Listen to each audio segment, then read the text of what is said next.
Tanya-tanya lah aku bang, sama abang nih bang.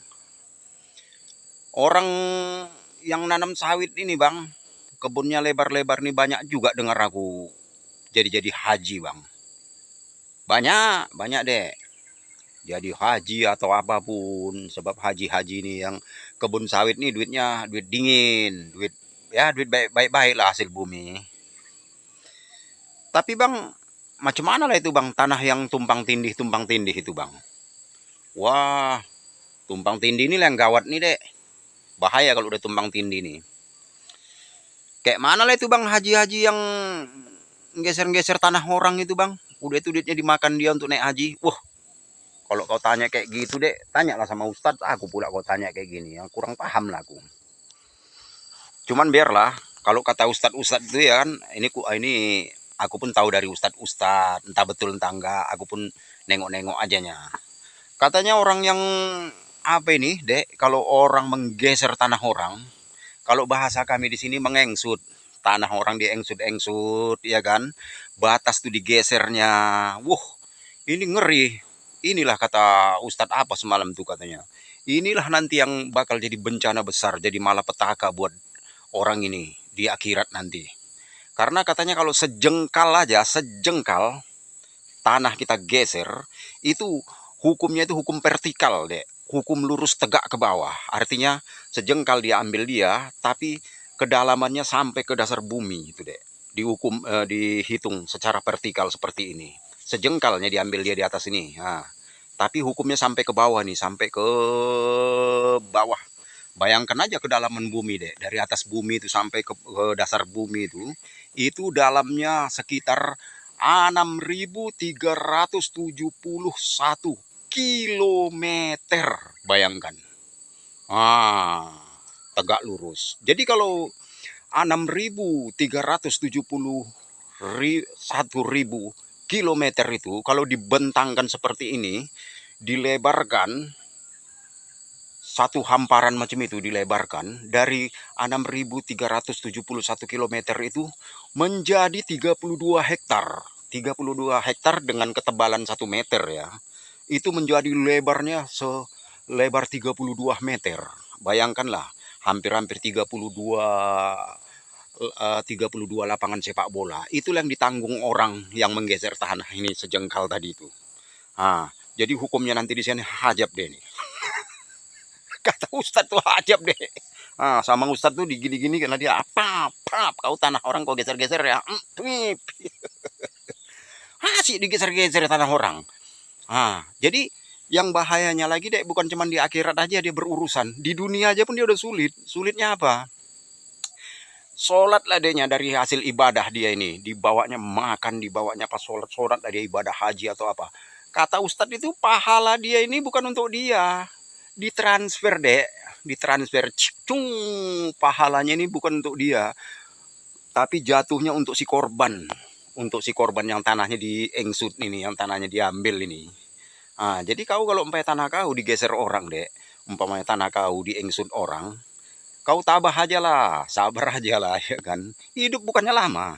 Cobalah, ya orang sebentarnya udah meninggal zaman-zaman sekarang ini ya. Udah kau pahala kau datang mengalir dari orang yang mengambil tanah kau itu. Orang yang mengambil tanah ini yang gila, yang tamak nih, serakah nih, dia tak tahu. Dia ibadah-ibadah haji aja.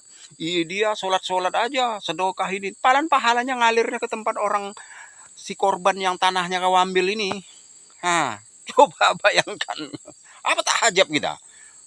Hajab kan? Jadi bang kayak mana itu bang? Kayak mana lah itu nyelesaikannya bang? Supaya nanti di akhir kita nggak kena hantam bang sama malaikat Malik itu bang. Mak, berat deh. Itu jangankan di akhirat, di dunia pun kau nak mau menyelesaikan itu berat kali. Karena otomatis kau malu mau minta maaf sama orang itu. Tanahnya udah kau ambil kan, kau datang minta maaf. Aku ngambil tanah kau. Nggak ada orang yang mau gentleman macam itu. Kebanyakan ini urusan kayak gini dibawa mati sama orang. Ngeri deh, ngeri. Mengukur tanah itu ngeri loh. Sejengkal kita lewatkan tanah orang masuk, kita jadi urusan sama kita. Jadi nanti kita kalau mau menyelesaikan urusan itu dia di dunia ya, datangilah orang itu, minta maaf kita. Kembalikan tanah itu balik. Kembalikan. Ada orang yang sanggup kayak gitu, rasaku nggak ada. Inilah nanti yang paling ngeri jadinya. Sholat dia pun, apa dia ibadah dia percuma lah. Tunda, tunduk, tunda, tunduk, tunda, tunduk. Sejadah itu sampai berlobang-lobang. Pahalanya sama Allah itu dikasihkan sama orang korban, korban dia, korban yang tanah dia diambil nih. Habislah. Jadi kita udah untung, biar aja tanah kayak gitu diambil. Ah, Alhamdulillah, kita dapat pahala dari dia. Yang ngeri lagi dek, kalau sempat nanti urusan ini sampai dibawanya mati, sampai ke anak cucu, anak cucu inilah terus dapat, kita ini anak cucu mungkin tak tahu, kita ini yang sebagai datuknya ini, kita ini pahala, dosa jariah dari dunia itu ke kita. Mati lagi 1 jam setiap sampai dunia kiamat macam itu, udah pahala awak tekor, awak secara jariah asik kena siksa hujam-hujamnya dari dunia ke akhirat, matilah kita deh kalau kayak gini. Aku dulu pernah juga gitu deh. Sempat lah aku perbatasan tanah ya kan. Tanahnya tadinya gini. Jadi karena aku tengok bengkok, ini tanah tetangga. Aku pelurus lah. Udah ke pelurus, nggak banyaknya. Paling-paling semeter. Rumah banyak semeter tuh memanjang. Tapi perasaanku terus nggak enak sejak aku jumpa hadis ini. Kupikir cemana lah ngembalikannya. Rupanya itulah rezeki Allah memberikan jalan karena kita niat tulus dan baik. Dia datang ke rumahku, bang, katanya, tanah kami sehamparan. Kata dia, bang, ambillah beli tanahku itu, bang, katanya. Aku nggak mau tanah itu tanggung, katanya. Mau ku tanam sawit, menanggung. Jadi abang belilah dengan harga-harga murah. Waktu itu aku beli cuma 4 juta dijual dia.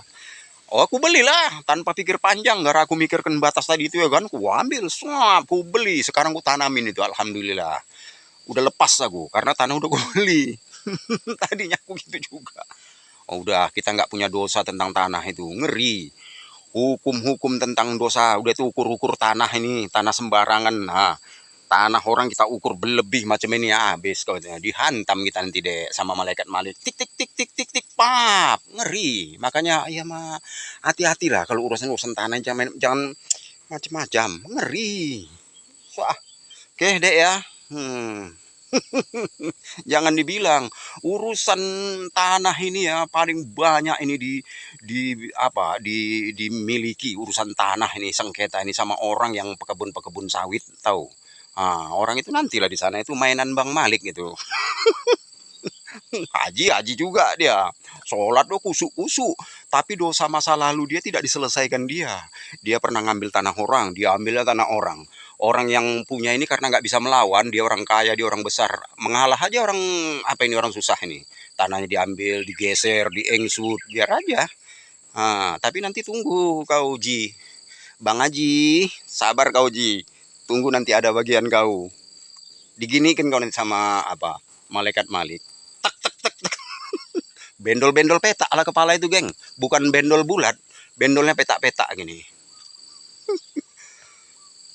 Disiksa kita sampai dunia kiamat, kita nggak tahu. Dunia kiamat nggak tahu, dari kita mati itu entah berapa miliar tahun lagi ke depan, kita nggak tahu.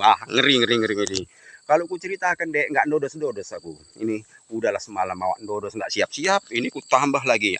Kau pula lagi ngajak cerita ini. Alah, mati lagi dah, hancur kalau kayak gini. Terlalu. Sip.